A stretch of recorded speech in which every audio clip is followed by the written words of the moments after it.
झूठों ने झूठों से कहा है सच बोलो, झूठों ने झूठों से कहा है सच बोलो, सरकारी ऐलान हुआ है सच बोलो। घर के अंदर तो झूठों की एक मंडी है, घर के अंदर तो झूठों की एक मंडी है, दरवाजे पर लिखा हुआ है सच बोलो। सलाम नमस्ते सत श्री अकाल, मैं हूँ आपके साथ हर्षिता मिश्रा और आप देख रहे हैं टाइम्स मेल। माना जाता है कि इस दुनिया का इतिहास काफ़ी पुराना है। इंसान जब इस दुनिया में आबाद हुआ तब उसने नदियों के किनारे अपनी आबादी बसानी शुरू कर दी। आज इंसान खुद को जैसा देख रहा है उसके पूर्वज ऐसे नहीं थे। बड़े बड़े संघर्ष करके हमारे पूर्वजों ने अपनी सभ्यता, अपनी भाषा और अपनी संस्कृति का विकास किया, लेकिन इंसान हमेशा ही आसमानों में उड़ान भरने का ख्वाहिशमंद था। वो चाहता था कि जैसे परिंदे आसमान में उड़ते हैं, ठीक उसी तरह वो भी आसमान की सैर करे। आसमान में उड़ने की ललक में इंसानों ने हवाई जहाज़ बनाया। अपनी दुनिया को छोड़कर दूसरी दुनिया की खोज ने इंसान को रॉकेट और स्पेसशिप तक पहुंचा दिया। लेकिन इस सपने को साकार करने में अंग्रेज़ों और विदेशियों की कोई भूमिका नहीं थी, क्योंकि अगर पश्चिमी दुनिया के पास आइंस्टीन, न्यूटन, गैलीलियो थे तो हमारे देश के पास हमारा सावरकर था, जो बुलबुल की सवारी करके पूरी दुनिया को मुंह चढ़ाता था। चिड़िया पर सवारी करके सावरकर ने पूरी दुनिया को संदेश दे दिया कि अरे मूर्खों, हमने तो तुम्हारे डॉक्टर, इंजीनियर और बड़े बड़े वैज्ञानिकों को एक झटके में मात दे दी।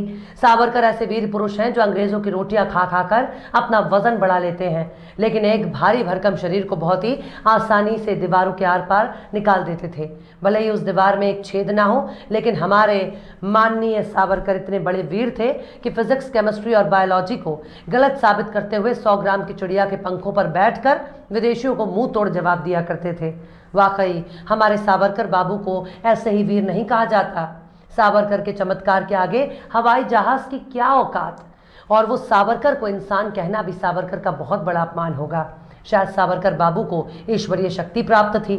अब तो उनका मंदिर बनाकर पूजा किया जाना चाहिए, क्योंकि कर्नाटक की सरकार ने सावरकर के ऐसे ऐसे चमत्कार बताए हैं कि सावरकर जैसी महान आत्मा को अंग्रेज़ों का चमचा कहना भी बहुत छोटी सी बात होगी। दरअसल कर्नाटक की भाजपा सरकार ने सावरकर को बुलबुल के पंखों पर बैठाकर बहुत बड़ा कारनामा कर दिया है। आज तकरीबन 100 साल के बाद अब पता चला कि जिन विदेशियों ने हवाई जहाज़ में उड़ान भरने की कीर्तिमान कायम किया, दरअसल ये सब काम हमारे सावरकर बाबू बहुत पहले ही कर चुके हैं। वो भी बिना किसी औजार के, बिना किसी मशीन के, बिना किसी तेल के फिजिक्स और जीव विज्ञान को बहुत बड़ा चूना लगा चुके हैं। कर्नाटक की सरकार ने अपने सिलेबस में परम प्रतापी वीर पुरुष सावरकर के उस चमत्कार को पूरी दुनिया के सामने जग जाहिर कर दिया, जिसे बीजेपी और संघ हमेशा एक राज बनाकर रखना चाहती थी। कर्नाटक की स्कूली किताबों में बच्चों को बताया गया कि किस तरह से सावरकर ने जेल की काल कोठरी में रोजाना बुलबुल के पंख पर सवार होकर इतने समंदर को पार कर जाते और फिर अपने घर पर चाय, नाश्ता, आइसक्रीम खाने पहुंच जाते। बुलबुल पर बैठकर पूरे इलाके का हवाई दौरा करते, फिर नहा धोकर वापस उसी 100 ग्राम की चिड़िया पर सावरकर अंडमान के जेल में पहुंच जाते। सावरकर की इस दिव्य शक्ति के बारे में शायद कभी कोई खुलासा नहीं हुआ होता अगर कर्नाटक की भाजपा सरकार ने इस घटना को बच्चों की किताब में न छापा होता। दरअसल इसके पीछे की असल कहानी कुछ और ही है। अंग्रेज समझ रहे थे कि उन्होंने सावरकर को काला पानी की सजा सुनाई है, लेकिन सावरकर उस वीर का नाम है जिसे कोई कैद ही नहीं कर सकता। सावरकर ने अंग्रेजों को बर्बाद करने के लिए उनकी जेल पर कब्जा कर लिया। सावरकर ने अंग्रेजों को कंगाल करने के लिए जेल में बनाए गए खाने को खूब जमकर खाया, यहाँ तक कि उनका वजन भी बढ़ गया, जिसके बाद अंग्रेजों के पास अनाज की कमी हो गई। बाद में अंग्रेजों ने बहुत बड़ी बर्बादी से बचने के लिए सावरकर को मोटी पेंशन देकर छोड़ दिया ताकि उनके अनाज और खेत को बचाया जा सके। लेकिन कर्नाटक की सरकार ने पहली बार सावरकर को कायदे से पहचाना है। वाकई हमारे सावरकर की महानता, वीरता और चमत्कार की बराबरी कोई और नहीं कर सकता।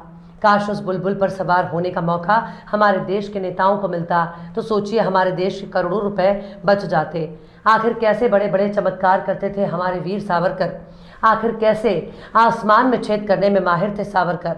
आखिर कैसे बुलबुल की सवारी करते थे हमारे सावरकर।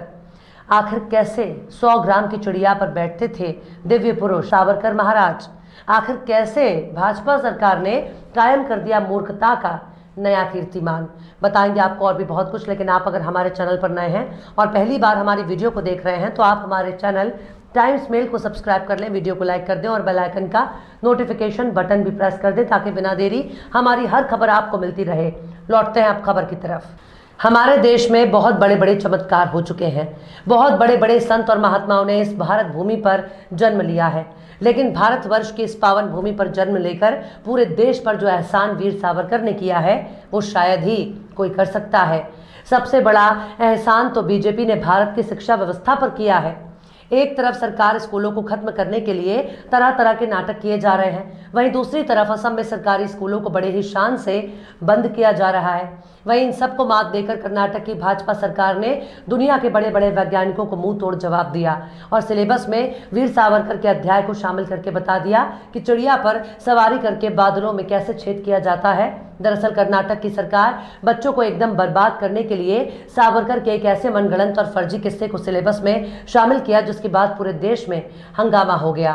कर्नाटक की भाजपा सरकार ने 8वीं कक्षा के सिलेबस में संशोधन के बाद हिंदुत्व के विचारक विनायक दामोदर सावरकर के जीवन से जुड़ा एक नया मनगढ़ंत और चमत्कारी अध्याय शामिल किया है, जिसे सुनकर हंसी आ जाएगी।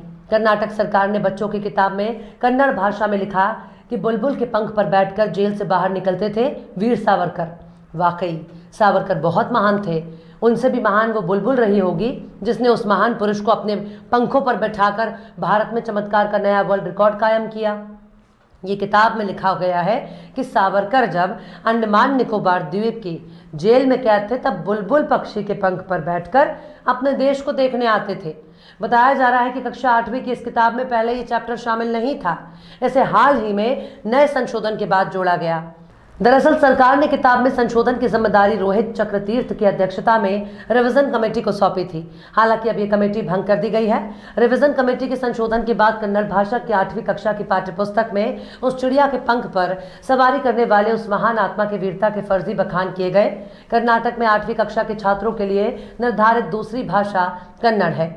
इस अध्याय के एक पैराग्राफ में आगे लिखा गया है कि जेल में जिस कमरे में सावरकर को रखा गया था उसमें रोशनी के लिए भी कोई छेद नहीं था, पर एक बुलबुल उनके कमरे में आती थी और सावरकर उनके पंखों पर बैठकर जेल से बाहर निकलते थे ताकि वो अपनी मातृभूमि को हर दिन देख सकें।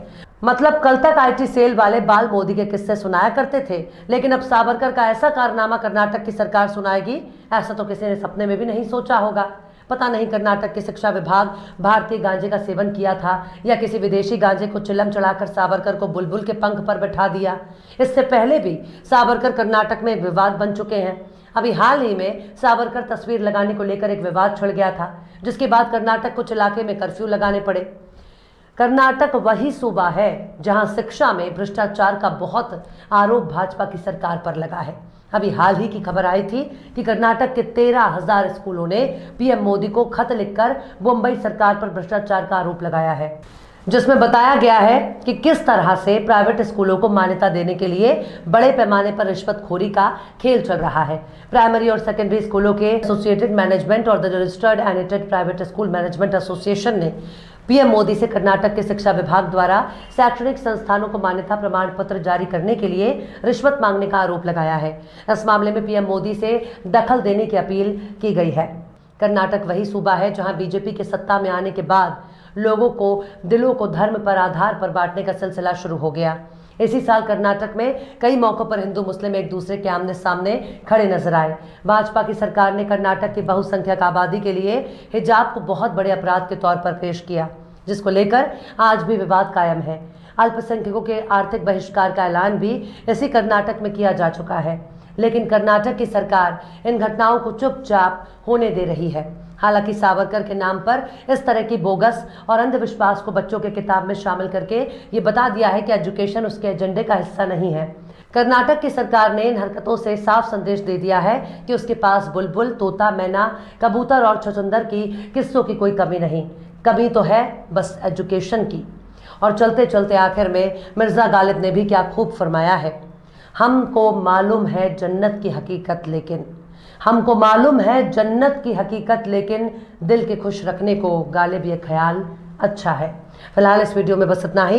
ये वीडियो आपको कैसा लगा कमेंट बॉक्स में ज़रूर बताइएगा। वीडियो पसंद आए तो लाइक करें। हमारे वीडियो लिंक को फेसबुक, ट्विटर, व्हाट्सएप पर अपने रिश्तेदार, यार, दोस्तों को भी शेयर करें। और बेबाक, निष्पक्ष, स्वतंत्र पत्रकारिता को सपोर्ट करने के लिए आप हमारे यूट्यूब चैनल टाइम्स मेल को ज़रूर सब्सक्राइब करें। और हाँ, बेल आइकन की घंटी वाली बटन भी आप ज़रूर से दबा दें ताकि आपको हमारे आने वाले नए वीडियो की नोटिफिकेशन फ़ौरन ही मिल जाए। फिर मिलते हैं किसी और वीडियो में एक नई खबर के साथ। हर्षिता मिश्रा को दीजिए इजाज़त। जय हिंद।